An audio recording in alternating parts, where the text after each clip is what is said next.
Okay, so we have to go down this tangent on capitalism and socialism because we're going to be talking about market economy and the institutions needed for a market economy. Market economy broadly is capitalism. And the reason we have to go down this kind of tangent is the term is defined so differently in so many different contexts. You know, a lot of times when people are talking about capitalism, they're talking about something totally different.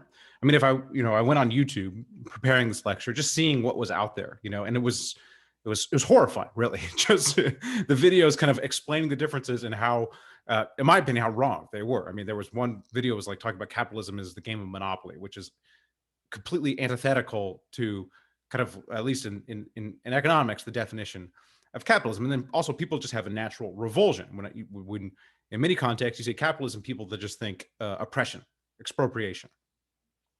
So my goal here is just to set what the term means, at least in the context of this class. When I say market economy, this is what I'm talking about. Okay.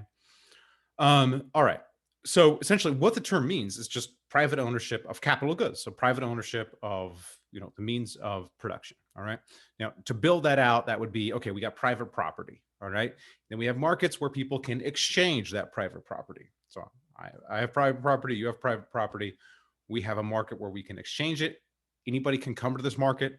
Buyers can come to this market. In the real world, the markets are markets, where people walk into markets, swap meets, garage sales, or they're online.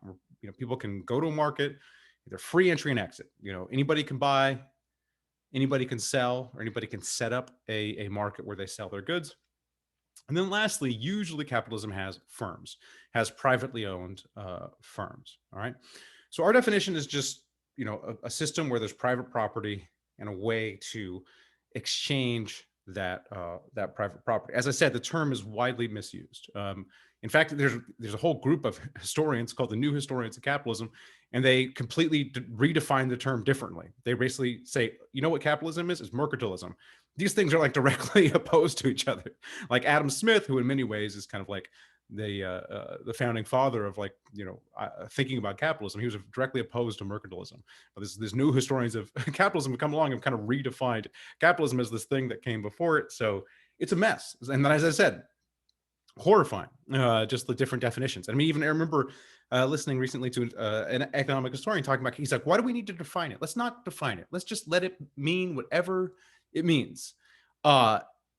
I don't like that attitude. I think words should have meanings and we should all know what we are talking about. If we're trying to have a conversation, we need to agree on what exactly is the thing we are discussing. So this is the definition for this class, okay? As I said, out there in the world, when people talk about capitalism, oftentimes what they're talking about is corporatism. Corporation gets like a good deal on something, or the corporation gets some sort of tax break, or the corporation gets some sort of favorable treatment, or unfair, basically unfair treatment. They get some sort of advantage, some break. That's corporatism. That's not capitalism. That is the government showing favoritism to corporations for whatever reasons. Monopoly. When a company has gained such a large market share that they essentially dominate that industry, they are a monopoly. Okay. Again, 9 times out of 10, when somebody's complaining about capitalism, what they are complaining about is a company with a monopoly, a company that has gotten a monopoly. And then once a company has a monopoly, they inherently behave badly because there's no competition. So they can charge high prices, they can treat their customers poorly. So I almost guarantee you, if somebody's complaining about capitalism in the popular discourse, what they're complaining about is a company with monopoly power. Cronyism. So companies kind of colluding together to, jack up prices. Usually what they end up doing is they collude to keep prices high. This is cronyism. Again, not capitalism. And then lastly, regulatory capture, which is like corporations essentially using government to shield themselves from competition. So essentially the regulations around pharmaceutical development and real estate development are so labyrinthian, like so complicated, that, only, a few people can know how to navigate it. Essentially, with real estate developers, they're not really actually good at, they're not the best architects or whatever. Usually they just have the best connections. They know the right, they know the right, well, literally in LA, they know the right people to bribe, if you've been following any of these scandalous stories. Because it's just impossible to build, because of the various regulations and zoning requirements. And so it's whoever can navigate this the best, that knows the right people. This is a form of regulatory capture. Essentially, the regulations are there keeping competition out, and whoever kind of knows the right people to talk to has an unfair advantage. This is regulatory capture. This is not capitalism. Okay, so oftentimes, again, I just want to get the terminology right, because oftentimes when people are complaining about it, they are complaining about one of these things, not capitalism itself, which is just private ownership, free exchange of goods and services. All right, now the critiques of it, or valid critiques, are what it is it is selfish. So everyone's motivated by their self-interest in a capitalist system. The sellers trying to make money, so they're trying to essentially produce a product at the lowest cost. Usually they have limited control on price if the market is truly competitive. But they're trying to get the lowest cost so they can make the most money. Buyers are also selfish. You think of, us as the buyers, we're always trying to get lowest prices. We're looking for things on sale. We're trying to get a good deal. So even though we don't think about it, us buyers, we're also usually motivated by self-interest. Although there's a little bit less in this in the present, where people are oftentimes kind of going to buy the more expensive coffee because of some other thing. They like how it's a local coffee shop or something like that. Now, it is amoral. It has no morality. It's just an economic system. It's just, we're going to have private property, free exchange. Now, it's unequal too, because at the core here is competition. So the sellers are competing. If you have a market with free entry, people are going to enter that market and compete for customers. So there's going to be competition. And when you have competition, you will have inequality. So it's like sports. Sports are a competition. There's winners and losers in sports. So there's going to be people that are good at sports, bad at sports. There can be teams that are good, teams that are bad. Okay. And so when you have competition, there are going to be people that are, or firms in this case, that are better than other firms, innovating or getting costs down, or advertising, convincing customers that their products are best. So you're going to have this built-in inequality where, on the seller side, there are going to be firms that are better than others. On the buyer side, since those sellers are connected to income, you can have people making more income than other people. So you will have inequality on the buyer side too, where you have more people with higher income able to buy more goods than those with lower income. Now, it rewards innovation. So the firms that can innovate and get costs down or come up with a new and better product are going to, have a larger share of the market, therefore higher profits. So it rewards innovation. When you have innovation, you will have a displacement. You will displace firms that came before. So there's a destabilizing, or there's a disruptive element to it. Okay, and as I said, since it has competition at its core, it's like sports. There will be inequality. There will be people who are better than others at it when it comes to competing in the market. All right, since we're talking about capitalism, we're going to briefly talk about socialism, okay, which I'll say slightly less about. But there's also so much misconception about this word too. Now, this one is a little more murky, at least from my reading. This is just collectively owned, the means of production. So the means of production in capitalism are privately owned. Here, they are collectively owned. Maybe by the workers own them, but usually in practice, the government does. So usually in practice, the way socialism works is the government owns the companies. And here, the idea is this competition is destructive. So this competition creates these disruptions, displaces people. Let's just cooperate. Let's all get together and let's cooperate instead of competing. Okay.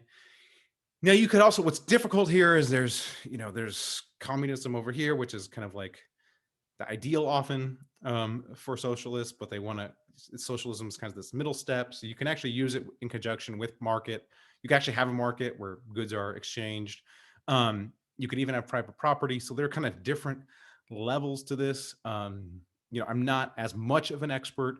I'm just trying to trying to give you the other, usually when capitalism is talked about, it's talked about along with socialism. Okay. Now, what it's not is it often mischaracterized as Norway, Sweden, and Denmark. Northern European countries are often characterized as socialist. Now, they are not. They're mixed economies. We'll get to what a mixed economy is in a second.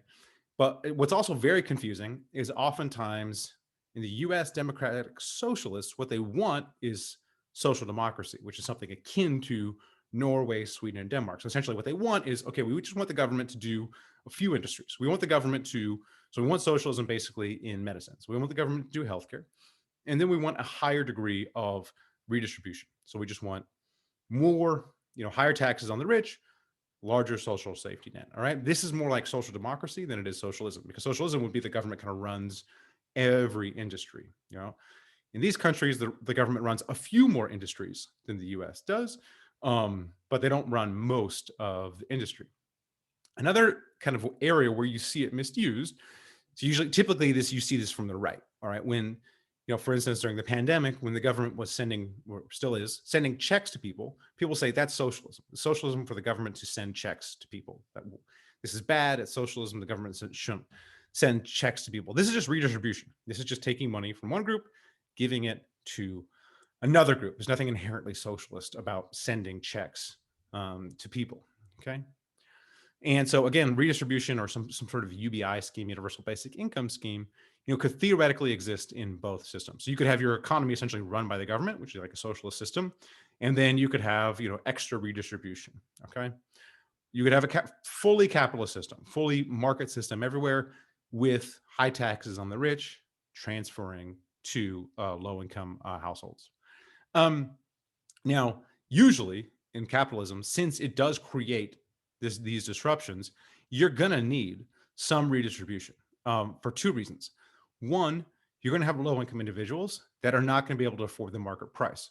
So in a capitalist system, you have a market, and the market is going to have a price.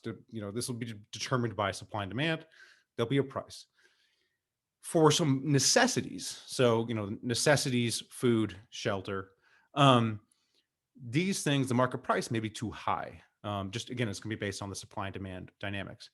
The market price may be too high for low-income individuals. So you will need some sort of income support. You either need government provision of these goods for low-income individuals or some sort of income support so they have access to the goods needed to survive, which are typically food and shelter. So the US, it's like we kind of have a few different programs. So we have, SNAP benefits for food. For low-income individuals, they have access to a certain amount. They basically get, a stipend that they can spend how they like on food. For housing, we have housing choice vouchers for low-income individuals. The wait times for this, it's very, very hard to get a housing choice voucher. We used to have public housing, but that didn't work very well for a number of different reasons. It's a whole other lecture.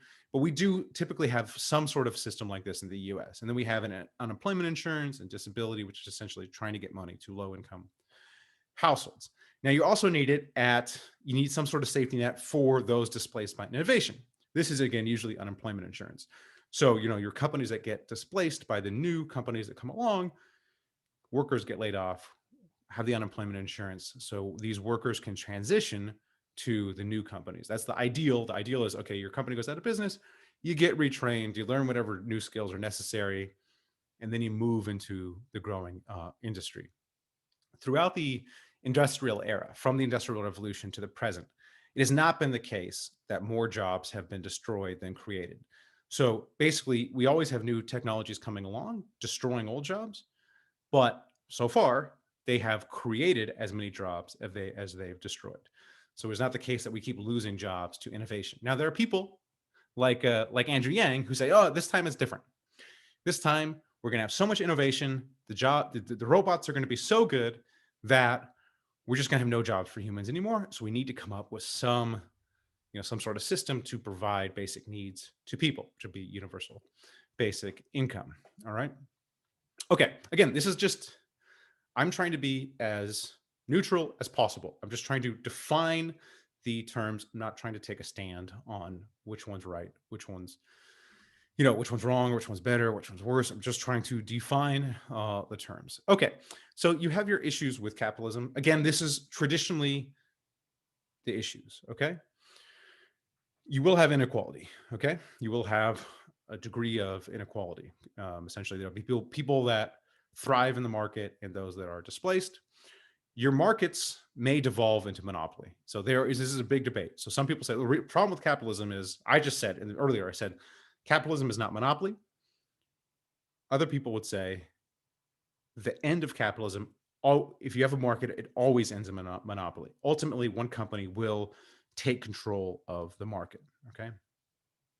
That just the way it works, economies of scale, once this company gets too large, it's able to capture government and get a monopoly. Me personally, I don't think this is true. I mean, I think we see markets devolve into monopoly on occasion. Not increasingly, actually more, but usually what happens is some new innovation comes along to displace the old company. Microsoft had a monopoly, that went away. Okay. And then lastly, there are a whole category of market failure. And there's a whole, you learn about this in Econ 101, all the different types of market failures when the markets can break down. Okay. When essentially private property combined with open exchange will lead to, some other unforeseen outcomes. Typically, these are externalities. They're essentially, by people doing this, they may be putting costs on other people. Pollution would be an example. And then there are things like public goods that the market's not going to provide, common resources which need to be protected. These are all examples of market failure. Okay, so these are the issues with capitalism.